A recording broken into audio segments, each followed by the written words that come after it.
시편 37편입니다. 그래서 여러분 성경 꼭 펴주시고 37편이 좀 길어요. 그래서 여러분들이 저를 한 절 한 절을 이렇게 눈으로 보시면서 같이 가셔야 될 것 같습니다. 시편 37편은 다윗의 지혜시입니다. 지혜시. 그러니까 지혜시 하면 뭐 잠언이 떠오르겠죠. 지혜.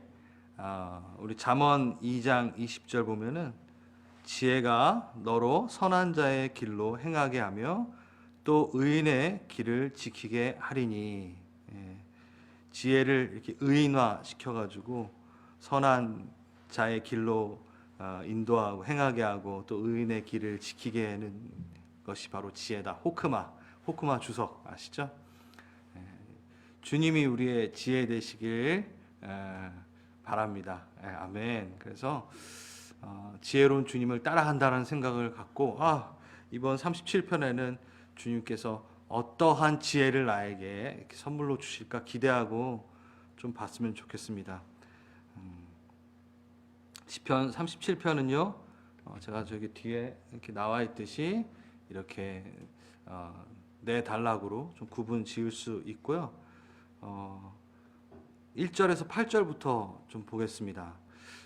이 37편은 1절에서 8절까지를 잘 보면 그 다음부터는 이렇게 그거에 이렇게 다 딸려 들어오는 구절들입니다. 그래서 1절, 8절을 좀 자세하게 보고 그 다음은 이렇게 쭉 나가도록 하겠습니다.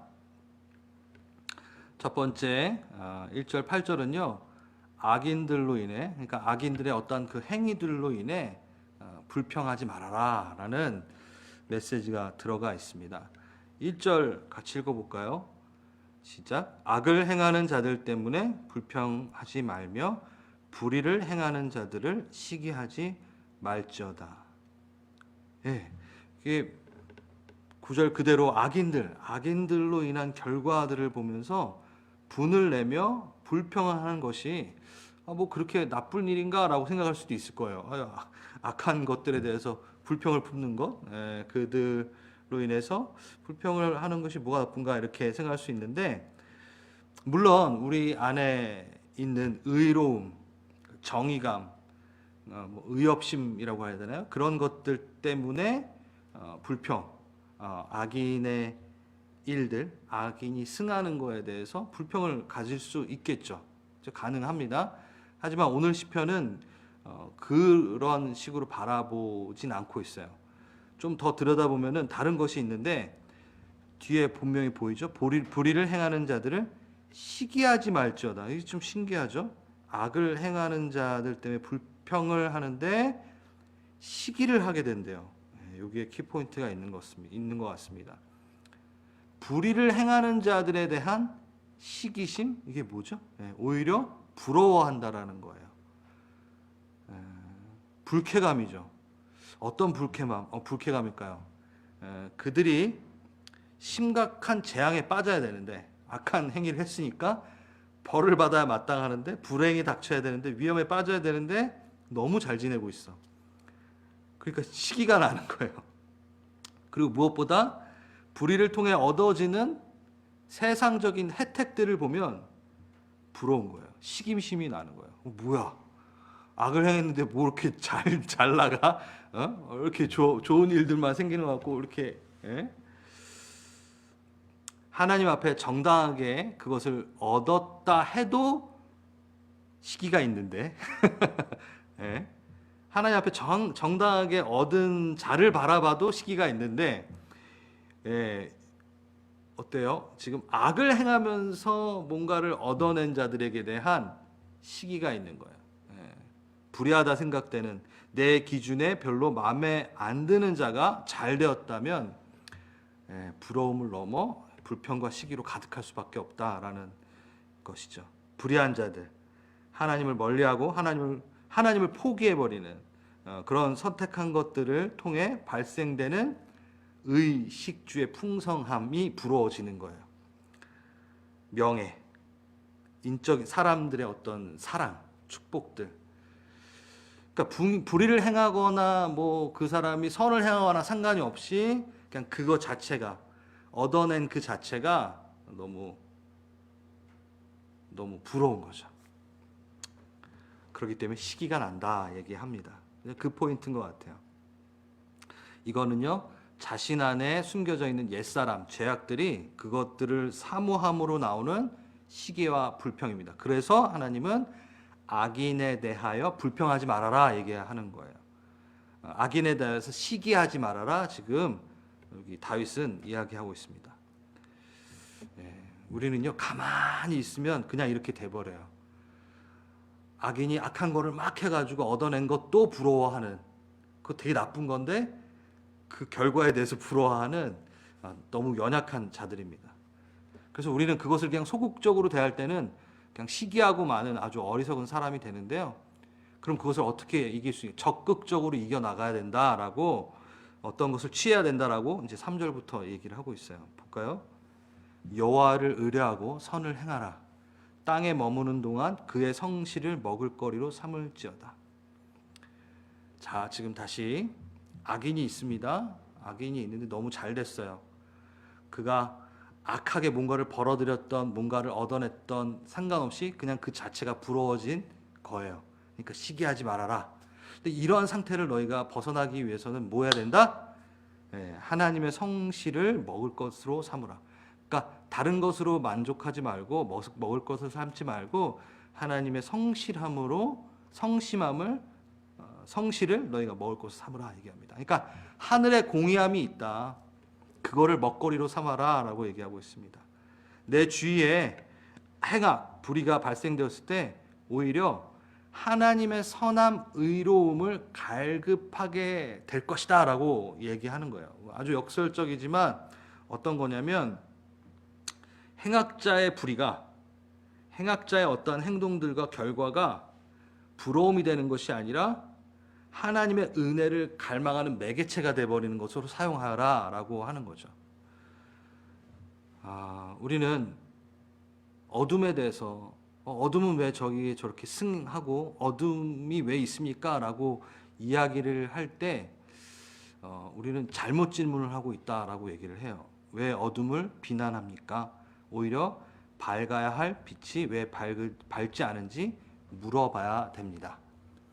그러니까 어떠한 어둠이 승하고 불의가 승하는 걸 봤을 때 부러워하는 것이 아니라, 저게 왜 저렇게 되고 있지? 내가 빛으로 그것을 이겨내지 못하고 빛을 못 보여주니까 그게 부각되고 있구나 라고 생각하라 라는 거죠. 주위에 악한 사람, 대적자들이 많고 불의한 일들, 부당하고 억울한 일들이 만들어진다 하여도 불평하지 말고 하나님의 신뢰를 수단으로 삼는 것으로 그냥 삼아버리는 것들. 그러니까 이런 것에 에너지 낭비하지 말고 불의한 일들과 악한 자들이 주위에 많을수록 불평 말고 오히려 그것으로 하나님의 의를 깨닫는데 매개체로 사용해버려라 라는 이야기가 바로 3절입니다. 4절을 볼까요?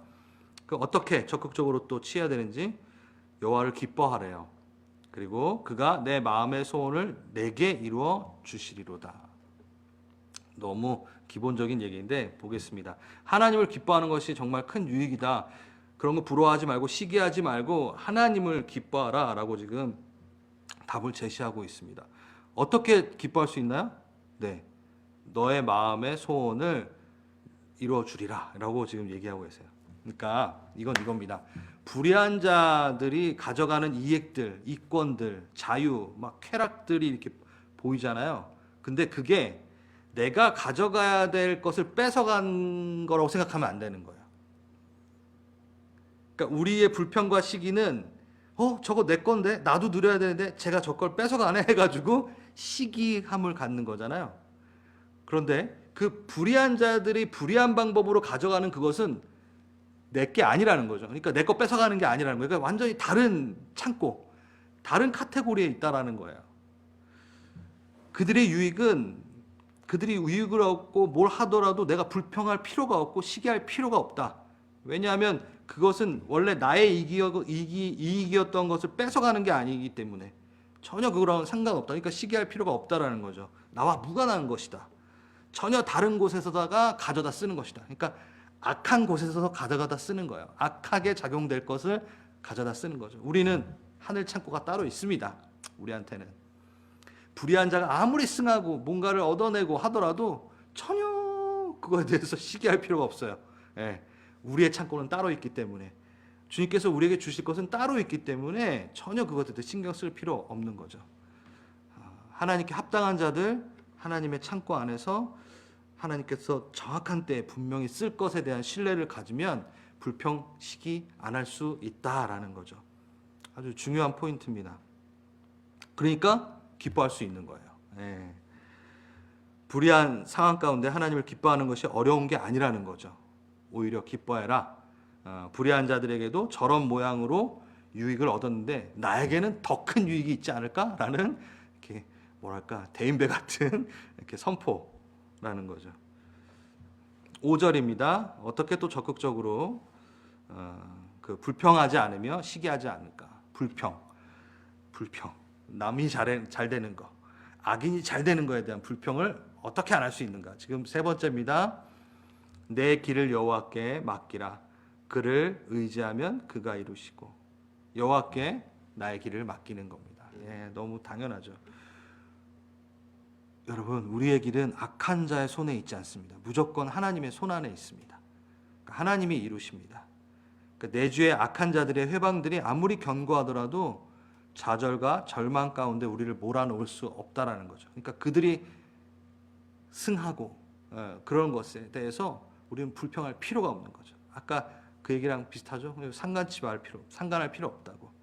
하나님께 나의 길을 맡기는 것, 그것을 포기하지 않는다면 우리는 그 사악한 자들의 함께하는 불평에 들어가지 않을 수 있습니다. 자, 이렇게 세 가지 반응을 하면 어떤 일이 일어나는가? 7절, 여호와 앞에 잠잠하고 참고 기다리는 자가 길이 형통하며. 네. 악한 꾀를 이루는 자는 때문에 불평하지 말지어다. 주위에 행악자들이 막 빨리 제거됐으면 좋겠죠. 그렇죠?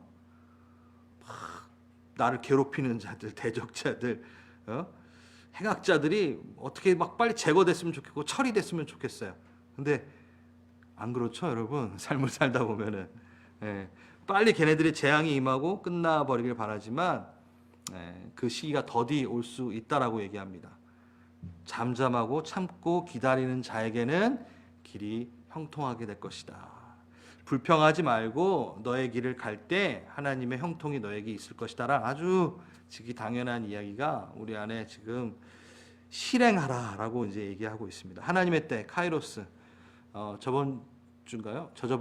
쌓아두신 은혜, 그것을 이렇게 기대하면서 모든 것이 후딱후딱 제거되어지고 막 해결되어진다면, 여러분, 하나님과 함께 선을 갈망하고 의를 고민해 보는 시간이 없기 때문에 우리는 하나님의 의로움과 선에 대해서 배울 시간이 없어져 버려요. 그러니까 빨리 막 그 모든 것이 해결되어지고 막 불의한 것들, 내게 억울한 것들이 막 빨빨 그냥 아침에 일어나면 팍팍 해결됐으면 좋겠고, 저도 그렇습니다, 솔직히. 그런데 그냥 그렇게 돼버리면요, 나는 고민을 안 해요. 하나님의 선이 무엇일까? 또 나는 어떻게 해야 될 것인가에 대한 하나님의 그 성품을 쫓아가는 그러한 훈련을 완전히 그냥 스킵해버린다라는 거예요. 그렇기 때문에 잠잠히 기다려라. 불평하지 말고 좀 기다리면서 한번 너가 이 악과 선에 대한 대비도 한번 보고 하나님의 성품을 한번 배워봐라는 기간이라는 거죠. 만약 이게 없다면요, 성장 없는 신앙인이 되고요, 그냥 갓난아이의 신앙에 계속 머물 수밖에 없어요. 그래서 하나님이 그냥 우리를 계속 갓난아이처럼 장성한 자의 분량으로 안 두시고 우리를 후사로 두지 않으시려면 우리가 기도하자마자 바로바로 들어주시면 그렇게 돼요. 그게 바로 어린아이 신앙이라고 얘기하죠. 난 그게 나아요. 그냥 어린아이 신앙으로 있을 테니까 그렇게 해주세요. 그러면 안 돼요. 우리는 장성한 분량 가운데 하나님 오시기를 너무나 원하시고 계십니다. 네, 겉으로 내가 원하는 것을 얻지 못하고 성취할 수도 없지만 엄청난 그 내면의 영적 성장의 변화가 있다라는 거죠. 그 기다림은 눈에 보이지 않는 요소들이 빚어져가는 축복을 우리 성도님들이 다 누리시길 바랍니다. 그게 여러분 진정한 상급이 될 것입니다.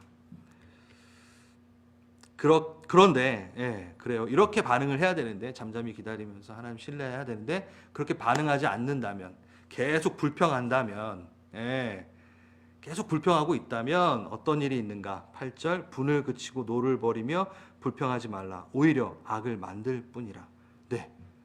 에베소서 4장 26절도 읽어드릴게요. 분을 내어도 죄를 짓지 말며 해가 지도록 분을 품지 말고 마귀로 틈을 타지 못하게 하라. 아주 중요한 포인트입니다. 분과 노, 불평은 어쩔 수 없이 악의 성향으로 기울어져 있는 거예요. 그건 좋은 것이 아닙니다. 결코 불평하고 분하고 노가 있는 것은 순기능적인 건 아니에요. 하나님의 것은 아니에요. 그렇죠? 그런데 이건 이렇게 기울어져 있는데 실질적으로 그쪽으로 완전히 넘어져 버리는 일들이 생깁니다. 그게 뭐죠? 품고 계속해서 그 묵상하고 있으면 분을 내어도 죄를 짓지 말고 죄까지 안 갈 수 있는데 해가 지도록 분 품고 있으면 마귀가 우리에게 틈을 탄대요. 그러니까 계속 불평하면은 악인이 승하는 거 그거에 대해서 시기할 수 있죠. 이렇게 생각하면 돼요. 악인이 승하더라도 그거에 대해서는 불평하지 말고 그것은 이제 내 거가 아니야. 내 카테고리에 들어가는 것들이 아니라고 잘라내야 된다는 거죠. 이건 무서운 영적인 공식입니다. 이건 성경에서 말하는 겁니다. 불평의 방식, 원망의 방식은 하나님의 방식이 아니기 때문에 악의 방식이기 때문에 어쩔 수 없이 악한 자, 불의한 자를 닮아가게 돼 있어요. 무조건. 당연하죠. 계속 불평하는 자, 계속 시기하는 자 옆에 있으면 우리도 그것이 전염되듯 우리가 그것에 계속 노출되면 우리가 악인이 돼버리는 일들이 생긴다는 거. 그러니까 그거에 상관하지 말라라는 거죠. 시기와 질투 방식 이것은 분명히 미움으로 발전이 되고 사랑으로 덮어나가지 않는 그래서 그냥 미움이 가득 차게 되는 일들이 생깁니다.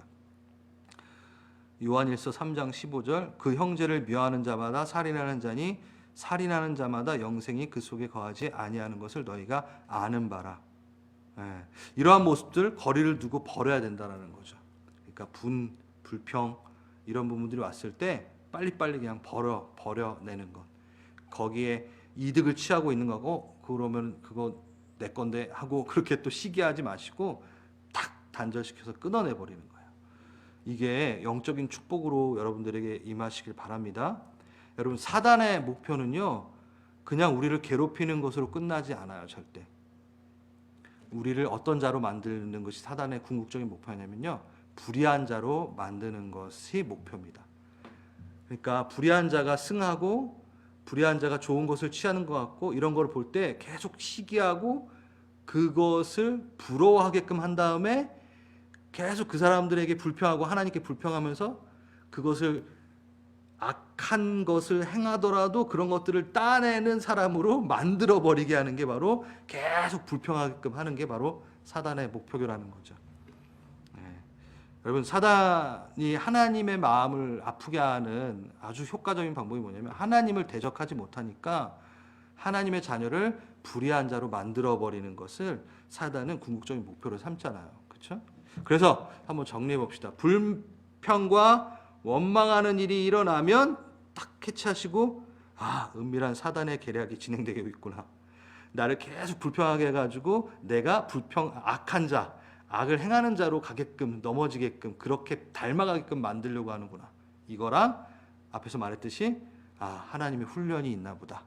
내가 이 선과 악을 구분을 하면서 내가 지금 이 행악자들의 승함을 보면서 그걸 따라야 될지 아니야 그거는 정말 나쁜 거야 라고 판단을 내리고 갈지 내가 이걸 불평하고 시기해야 될지 아니면 그것은 악한 것들이다 라고 치워버릴지 한번 고민해보고 훈련의 시간을 갖는다. 이게 두 가지 이것이 분명히 우리 안에 입력되어서 행했으면 좋겠다는 생각이 들더라고요.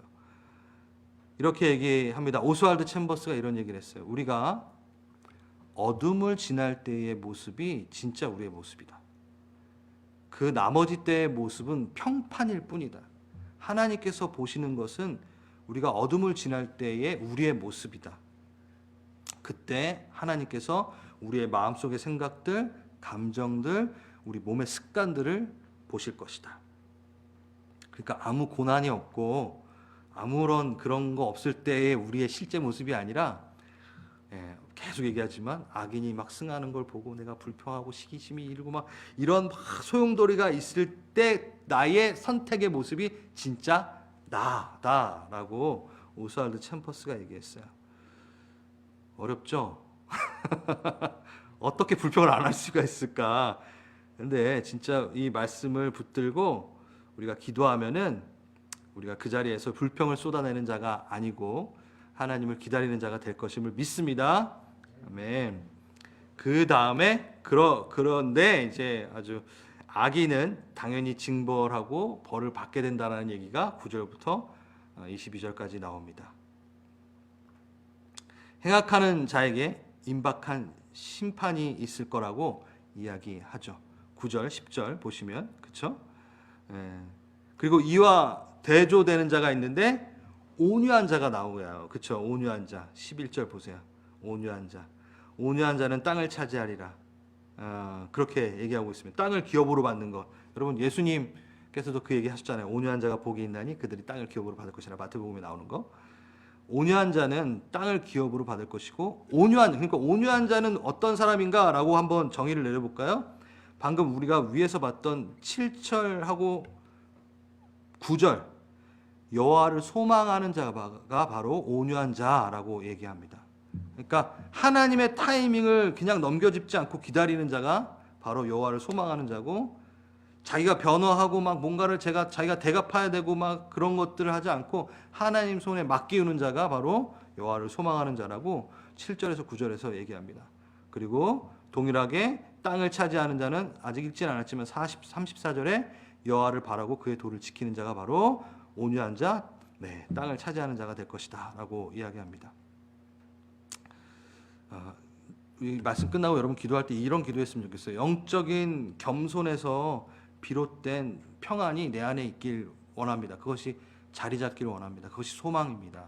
왜냐하면 주님이 이미 마음이 온유하고 겸손한 자시라고 성경에서 분명히 얘기했는데, 내가 그 예수님을 닮아서 내가 온유한 자로서 땅의 기업을 받기 위해서 주님의 지혜로운 방법과 순서와 절차들을 배우는 겸손을 내가 갖기를 원합니다. 다급해하지 않고 조바심 내지 않고 불평하지 않겠습니다. 악인이 승하고 악인뿐만 아니라 대부분 시기가 있는 건요. 저거 내 건데 원래 저 자리 쟤보다 내가 난데 뭐 이렇게 되는 거죠. 불평을 한다라는 게 악인이 승하고, 꼭 악인이 승하지 않더라도 하나님의 정당한 방식으로 그걸 얻어낸 사람도 우린 시기하잖아요. 그러니까 그 모든 것들이 나랑은 그건 원래 내 자리 아니라 내 자리는 따로 있다라는 거죠. 그러니까 하나님은 알아서, 선한 자도 알아서 하나님 챙기실 거고 악한 자는 알아서 하나님은 심판하실 거니까 그거 신경 쓰지 말고 불평하지 말고 시기심 내지 말고 예수님의 그 겸손한 온유함을 닮아 너의 땅 차지해라고 하는 얘기예요. 너무 심플하지 않아요, 솔직히? 그러면 불평할 일이 솔직히 없네요. 할렐루야. 근데 왜 이렇게 불평을 저도 할까요? 이게 말씀이 머리에 안 들어와 있고 마음으로 안 들어와 있기 때문입니다. 12절에서 22절까지도 이게 좀 구절이 길어서 다 못 읽는데, 오늘은요 말씀 끝나고 여러분 한 절 한 절 이렇게 보면서 기도하는 시간을 가질게요. 그래서 읽지는 않겠습니다. 자, 12절부터 22절까지는요 5가지가 이제 대조를 이루어요. 제가 빨리 소개를 해드릴게요. 12절 13절은요 악인이 의인을 향하여 악을 도모하지만 주께서 그들을 비웃으시고 계시고, 대조가 있죠. 그 다음에 14절 15절 악인이 온유한 자를 공격하지만 그들 자신 폭력에 스스로 망하게 될 것이다. 그렇죠? 악인은 망합니다. 16절 17절 소유가 많은 악인이 되는 것보다 소유가 적은 것이 낫다. 아멘 잘 되진 않지만 여태까지 우리가 아멘으로 받아들였잖아요. 그렇죠? 걔네는 걔네 거예요. 그러니까 소유가 많은 악인이 되는 것보다 그 악인은 그 소유로 죽을 거예요. 그러니까 그거보다 소유가 적은 것이 오히려 낫다라고 얘기하는 거. 왜냐하면 악인의 풍부함은 곧 없어질 것이기 때문에. 그리고 18절에서 20절 여호와께서는 정직한 자의 길을 아시고 보호하고 악인은 풀과 연기같이 멸망하게 될 것이다. 21절 22절 악인은 이기적이어서 그들이 꾼 것을 갚지 않지만 의인은 베풀고 주기 때문에 주님께서 공정하게 보답하실 것이다. 즉 그 의인은, 여기서 의인은 겸손하고 온유한 자고 무엇보다도 불평하지 않는 자가 바로 의인으로 지금 나와 있는 거예요. 기업을 받을 것이다. 라고 나와 있어요. 불평하지 맙시다. 그 얘기 계속 하고 있는 거죠. 그 다음 여호와께서 이제 C입니다. 23절에서 31절 의인을 사랑하시고 축복하신다. 여기도 악인이 받을 보응과 이제 대조적으로 의인이 받을 축복에 대해서 이제 대조를 시킵니다. 이제는 완전히 이제 보응과 그러니까 심판과 축복을 이제 나눠서 이야기하고 있죠. 불평하고 시기하지 않는 길, 그 길 가운데 들어가는 자는 23절 24절 여호와께서는 의의 길을 정하시고 보호하신다. 우리를 보호하실 겁니다. 25절 26절 그들에게 식량을 공급하실 것입니다. 그러니까 제가 1절부터 8절만 잘하면은 다 따라온다 그랬죠. 불평 안 하고 그러면요 온유한 자가 되어서 땅을 기업으로 받는 겁니다. 우리의 창고가 따로 있습니다. 27절 29절 사랑하시고 보호하시는데 그들로 땅에서 안전하게 거하게 하시고 30절 31절 의인은 그 마음에 하나님의 법이 있기 때문에 지혜를 말하게 된다. 너무 멋있죠. 하나님의 법을 갖고 있기 때문에 지혜도 말하게 됩니다. 그러면서 이제 마지막 선과 악의 싸움을 이렇게 딱 보여주면서 마무리를 하는데요. 32절 40절 보면요. 이것도 제가 그냥 압축해서 말씀을 드릴게요. 악인과 의인의 사이의 그 싸움을 묘사하면서 이 시의 결론을 짓습니다. 32절 33절 악인이 기회를 엿보아 의인을 멸망시키려 하지만 여호와는 그 백성을 버리지 아니하신다라는 것. 그리고 34절 여호와를 섬기는 자는 분명히 안전함을 누릴 것이라는 것. 그리고 35절에서 38절까지는요. 악인은 번성하지만 결국 끊어질 것이고 하지만 대조적으로 화평케 하는 자, 의인인 자, 불평이 없는 자, 시기하지 않는 자, 정직한 자에게는 결국 평안과 번영을 누리게 될 것이다 라는 것을 얘기하면서 마무리 지려고 합니다. 39절 40절에는요. 세상에 내 주위에 악인들이 득실될지라도 그를 닮지 않고 그를 부러워하지 않으며 그 악의 방식으로 승한 것을 부러워하지 않으며 불평하지 않으며 시기하지 않으며 악인에게서 피해서 여호와를 의지하는 자에게는 여호와가 그의 구원이시고 요새가 산성이 되신다라고 마무리하고 있습니다. 오늘 메시지는 상당히 심플하죠. 그거를 증명해내듯 밑에 있는 부분들을 쭉 이렇게 얘기하고 있는 겁니다.